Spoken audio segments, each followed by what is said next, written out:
Fala, meus amigos do Medeiros Botafogo, sejam muito bem-vindos a mais um vídeo aqui no YouTube para você ficar ligadinho em todas as informações do dia do nosso Botafogo.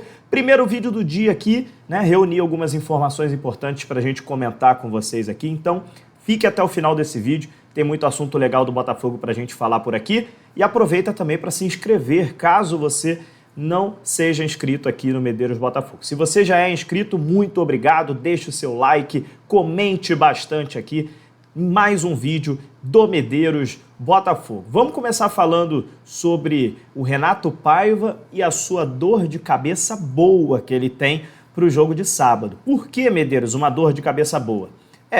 Botafogo não tem uma opção só para o jogo de sábado contra o Palmeiras. Botafogo tem mais de 3 opções, na minha opinião, para montar esse time para jogar contra o Palmeiras no sábado, 1h da tarde, pelas oitavas de final da Copa do Mundo de Clubes. E a apuração do pessoal do Sport TV, que está lá em Filadélfia acompanhando os treinamentos, é que o cuiabano hoje será o provável titular para sábado. Né? Pelo que está tendo lá, né, nos bastidores, né, o pessoal do Sport TV apurou, o cuiabano sai na frente aí e deve ser a escolha do Renato Paiva para o jogo de sábado. Certeza mesmo, ninguém tem, porque o treino foi fechado, né? O Renato Paiva está fazendo sigilo e está certo. Tem que fazer sigilo mesmo, porque com certeza o Palmeiras lá com o Abel Ferreira, com todo o staff do Abel Ferreira, está estudando muito para o Botafogo para o jogo de sábado. E o benefício da dúvida, né? O Botafogo tem que levar com ele. E aí você pode pensar assim, Medeiros, tá, beleza, cuiabano, né? Como é que seria isso? E quais as outras opções? Pois bem, se ele for realmente com o cuiabano, se o Renato Paiva escolher essa opção, né, de ir com o cuiabano, é aquela dobradinha que ele faz com o Alex Telles no lado esquerdo, que vinha dando certo na Libertadores e também no Campeonato Brasileiro. Antes do Mundial, o cuiabano vinha sendo titular, inclusive jogou muito bem contra o Internacional, jogou muito bem contra o Carabobo lá na Venezuela, vinha sendo realmente o titular, o cuiabano jogando um pouco mais avançado. E aí o time seria John no gol, na lateral direita Vitinho, na lateral esquerda Alex Telles. Na zaga seria Jair Cunha e Barbosa, no meio campo Alan, no lugar do Gregory que está suspenso, Marlon Freitas, Savarino, cuiabano, na direita Arthur, no ataque Igor Jesus. Esse seria o provável time do Botafogo pela apuração do pessoal do Sport TV. Agora, se o Renato Paiva quiser fazer outra situação, ele também pode. No Mundial de Clubes, a gente está vendo o Botafogo jogar com 3 volantes, né? Principalmente porque pegou o Paris Saint-Germain e também pegou o Atlético de Madrid, 2 clubes europeus. Então, se ele quiser manter os 3 volantes, provavelmente ele deve colocar o Nilton, que vem entrando no segundo tempo das partidas. Então, a gente percebe que o Nilton vem tendo oportunidades, então, naturalmente, a gente colocaria ali o Nilton na frente, por exemplo, do Danilo Barbosa, que não entrou. Ou então do Caio Pantaleão, que é zagueiro e também sabe jogar de volante, também não entrou. Então, a gente olha para o Nilton como uma opção que está na frente desses dois. Se ele não quiser os 3 volantes, se ele quiser ser mais ofensivo, né, se ele quiser jogar de uma outra forma, o Botafogo pode jogar novamente no 4-4-2 com 2 centroavantes. O Igor Jesus recua, joga um pouco mais livre, um pouco mais móvel, e aí entraria o Arthur Cabral, que é a contratação que o Botafogo fez agora para o Mundial, para ser o camisa 9. Né? Tem o Mastriani também, mas o Mastriani corre por fora nesse caso. Né? O Arthur Cabral está lá à disposição, um jogador que foi uma contratação que o Botafogo pagou caro, para trazer ele do Benfica. Então, se ele joga com 2 atacantes, provavelmente ele entraria com o Arthur Cabral de 9 e o Igor Jesus fazendo o segundo atacante. Pode ser também que ele faça isso. E uma quarta opção ainda seria a entrada do jovem Montoro. O Álvaro Montoro vem entrando todo o segundo tempo das partidas do Mundial de Clubes. A gente vem percebendo que o garoto tem personalidade, a gente vem percebendo que o garoto é diferente, é realmente uma joia argentina. E aí o Montoro entraria no lugar do cuiabano. Né? O cuiabano sairia e seria a mesma formação que eu citei agora há pouco aqui, mas o Álvaro Montoro jogando ali na ponta esquerda. O Montoro, ele entra muito bem no segundo tempo, né? Pegando a defesa cansada. A gente não sabe ainda como é que o Montoro entraria como titular, existe essa dúvida também. Meus amigos, dor de cabeça boa para o Renato Paiva. Esse é um fato, né? O técnico que não tem opções, esse sim tá muito preocupado. Agora, o técnico que tem 3, 4, 5 opções para montar o time, esse técnico tem que agradecer muito pela força do elenco do Botafogo. Vamos falar de outro assunto aqui também, agora envolvendo a categoria de base do Botafogo. É sempre importante a gente continuar de olho nos nossos garotos, na nossa base. Sub-17 do Botafogo está muito bem, Sub-20 também está muito bem. O Botafogo continua reforçando esse setor. O lateral direito Cadu, de 19 anos, que pertence ao Remo, está vindo para o Botafogo. Notícia que foi dada primeiro pelo pessoal lá do GE. Globo do Pará e eu confirmei essa informação, tá?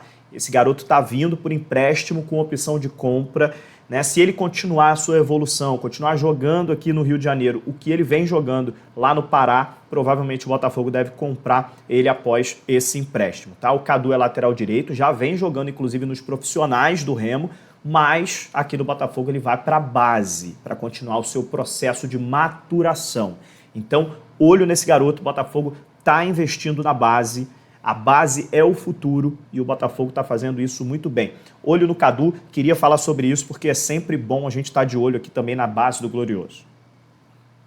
Falamos um pouquinho de base, mas eu quero atualizar uma informação para vocês aqui envolvendo o goleiro John. Saiu uma notícia lá na Inglaterra falando sobre o interesse do Manchester United no goleiro John do Botafogo, né?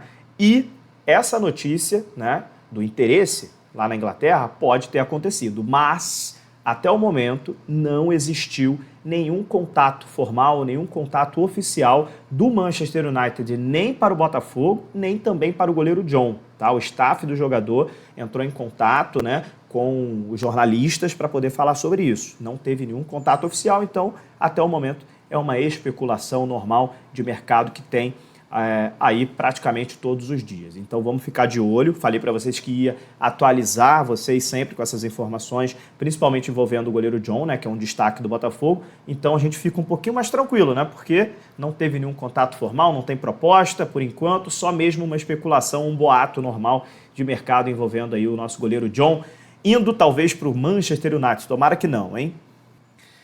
E por fim, também tem uma atualização que eu quero passar para vocês envolvendo a questão lá do Lyon, né, que sofreu ali a punição do DNGC para ser rebaixado aí para Liga 2, né, para a Série B lá da França. E rapaz, saiu uma notícia hoje, né, para quem estava falando aí talvez que o dono do PSG lá, o Sheik, né, estava brigado com o John, depois aí eles fizeram as pazes, apareceram aí juntos no jogo do PSG ali, o John Textor foi lá na final da Champions, aquela coisa toda. O John arruma umas brigas, depois ele vira amigo, né, com o desafeto dele, né? O John Textor tem dessas. Isso aconteceu inclusive com o ex-presidente da CBF, depois com a Leila Pereira, agora também com o Sheik lá, dono do Paris Saint-Germain, né? Trocam farpas ali, depois vai lá e viram amigos. Faz parte, né, do mundo comercial, do mundo corporativo. E o John Textor sabe muito melhor do que eu, muito melhor que todo mundo, como que se porta nesse tipo de situação aí no mundo corporativo. Fato é que o PSG está em vias de ajudar o Lyon a não ser rebaixado, a conseguir reverter essa situação, né, que o DNGC fez com que o Lyon fosse rebaixado para a Série B da Liga Francesa. Acontece que o PSG comprou o jogador Barcola do Lyon, e aí comprou parcelado, né? Então, a perder de vista e a pagar as parcelas. O que o PSG está estudando fazer?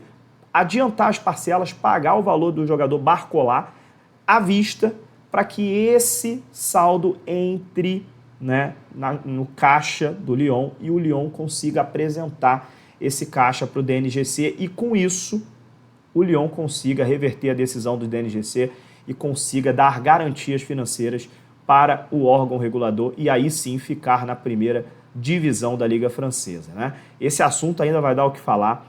Começaram as pressões políticas na Liga Francesa também para reverter essa decisão e manter o Lyon na primeira divisão. Enquanto isso, a torcida do Lyon faz protestos contra o John Textor, pedindo a saída do John, ou então pelo menos o afastamento dele do Lyon. A torcida está muito revoltada e o Lyon até o momento não tomou nenhuma atitude e tenta reverter esse tipo de situação, ficando na primeira divisão, tentando mudar aí o que decidiu o DNGC. Vamos continuar acompanhando esse caso aqui também, trazendo para vocês informações aqui no YouTube sobre essa situação que afeta sim o Botafogo indiretamente. Já falei, vou repetir, sempre falo isso aqui. Torcer contra o Lyon não existe. Enquanto eles fizerem parte da Igor Holdings, o torcedor do Botafogo tem que torcer a favor do Lyon. Torcer contra o Lyon neste momento, estou falando de investimento, tá? Investimento na rede inteira. Torcer contra o Lyon neste momento é torcer contra o Botafogo. Então vamos torcer para o Lyon conseguir se recuperar e se manter na primeira divisão da Liga Francesa. A gente traz mais atualizações para vocês a qualquer momento. Fim das atualizações do dia. Se tiver mais alguma, a gente faz mais um vídeo aqui para vocês. Se inscrevam aqui no canal, deixem seus comentários, deixem o seu like. Até a próxima. Valeu!